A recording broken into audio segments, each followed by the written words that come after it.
I've spent years patrolling this district. I know the acoustics of the forest and the difference between the sound of an elk crashing through brush and that of a predator stalking. What followed me during last Thursday's descent does not belong to any official taxonomy of the state of Oregon. It began at 4 p.m. near the 2,000-foot elevation. I noticed a parallelism in my movement. I was walking along the trail, and something was walking to my left, concealed by the density of the firs, about 30 meters away. If I stopped, the other footsteps stopped 2 seconds later. It wasn't an echo, there was a deliberate delay, an intelligence evaluating my pace and copying it. As night fell, I decided not to set up a full camp. I sat against a fallen log, rifle across my knees, facing the undergrowth. At 9:30 p.m., the wind shifted and brought the smell. It wasn't carrion or a dead animal, it was a dense, musky stench, like damp, dirty clothes mixed with ozone. Then, the vocalization began. About 50 meters away, behind a rocky outcrop, something spoke. It wasn't a howl or a growl, it was a series of rapid, guttural sounds, modulated with changes in pitch. It sounded like an archaic language, a kind of deep chatter that resonated in my chest due to its low frequency. It wasn't directed at me, it sounded as if it were communicating with another individual farther away. I switched on my halogen spotlight towards the sound. The beam cut through the darkness, but the creature was faster. I only caught the movement of a vertical mass, immense and dark, slipping between the trees.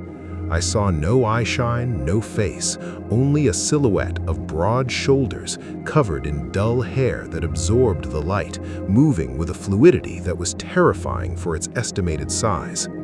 I did not fire. Instinct told me that any aggression would be suicidal. I spent the rest of the night awake. There was no attack, only an oppressive silence indicating that the local wildlife had fled. At dawn, I inspected the area where I had seen the figure.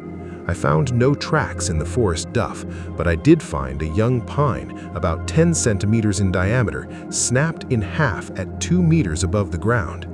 The wood wasn't cut or struck, it was twisted, exploded into fibers, as if something had grabbed it in passing and wrung it like a wet towel without breaking stride. I have decided to cancel the excursion scheduled for October in this sector. That area is no longer safe.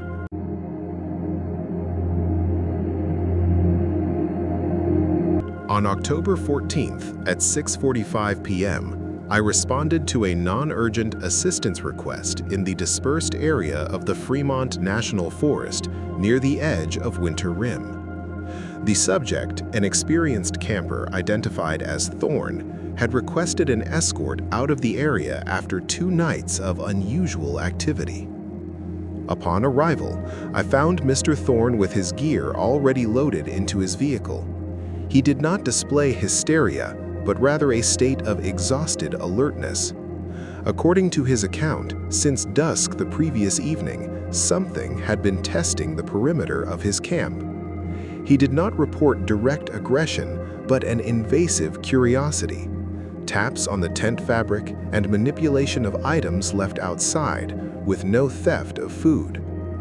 I proceeded to conduct a visual inspection of the perimeter.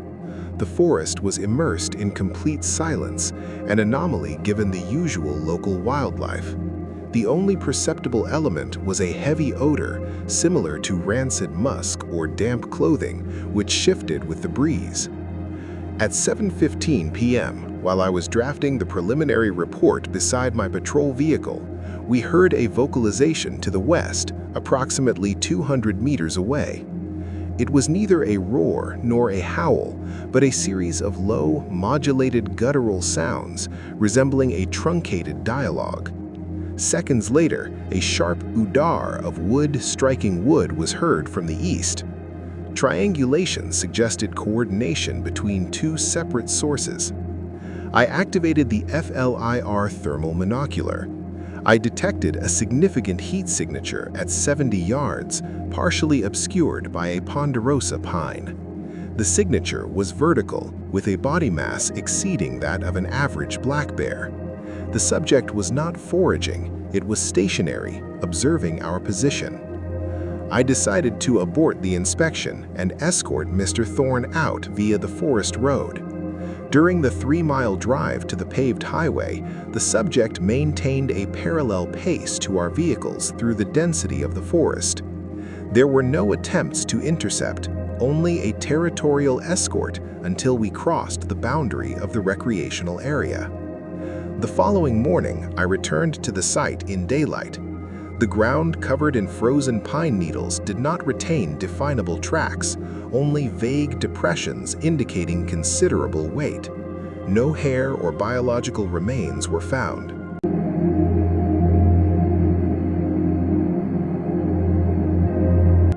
I've spent 20 years cruising timber.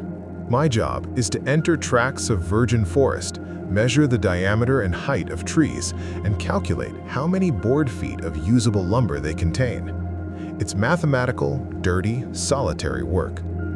That Thursday, I was in the winter rim section, marking ponderosa pines with blue paint for a selective thinning. The terrain there is rough, full of basalt escarpments. It was 4:15 p.m. The forest was calm, with that heavy silence that comes before a snowstorm. I crouched to measure the diameter of an old pine with my logger's tape. As I wrapped the tape around the trunk, my hand brushed something on the opposite side.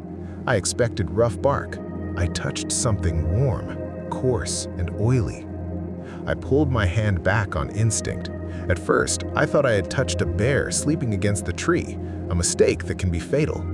I froze, one hand on the paint spray and the other on the handle of my cruising axe. Slowly, very slowly, I leaned out to look around the side of the trunk. Less than a meter from me, separated only by the thickness of the pine, was a leg. Not a paw, a leg.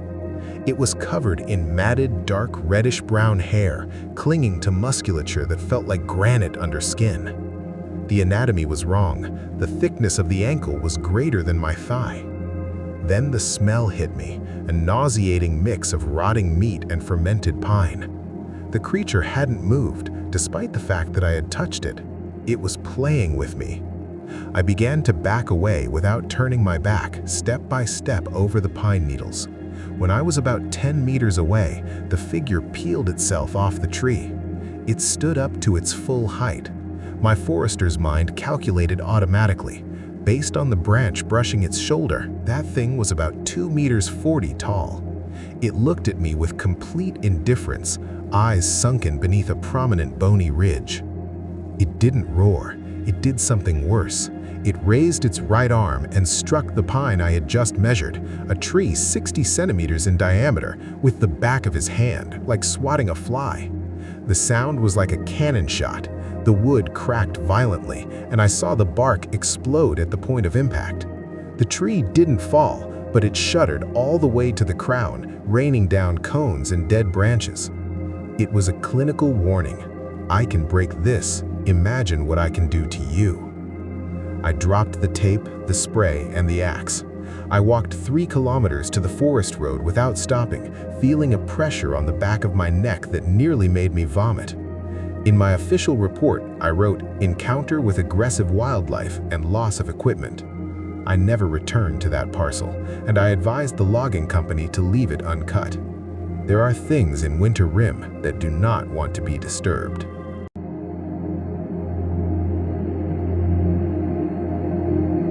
It happened on Thursday night around 3:15 a.m. I had camped off-trail on a forested ridge looking for isolation.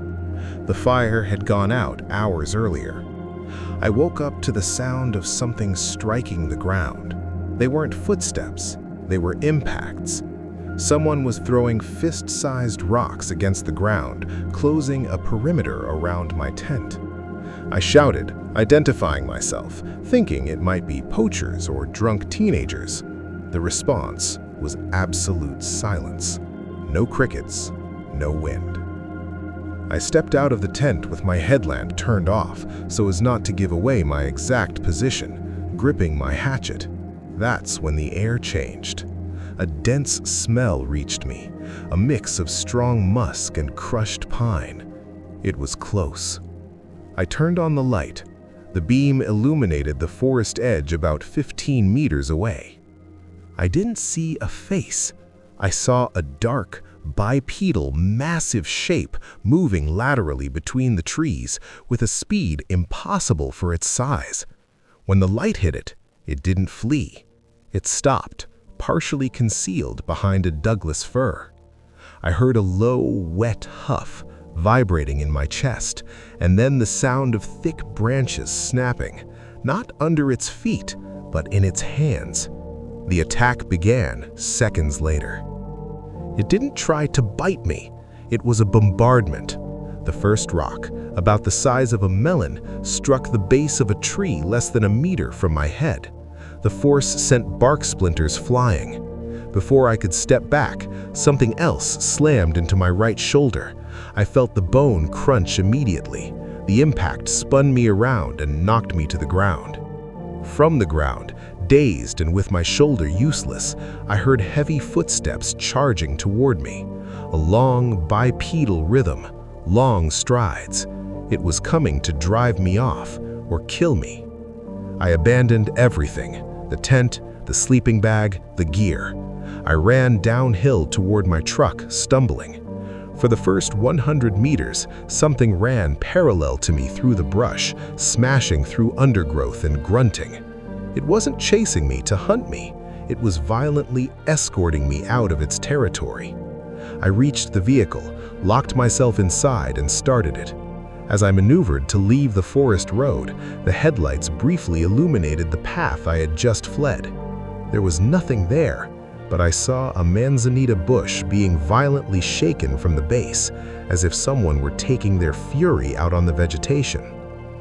I have mountain experience. A bear attacks for food or to defend cubs.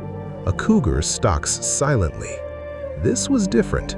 It was calculated aggression, a deliberate display of overwhelming strength using tools to expel an intruder. Whatever lives in that area does not want us there.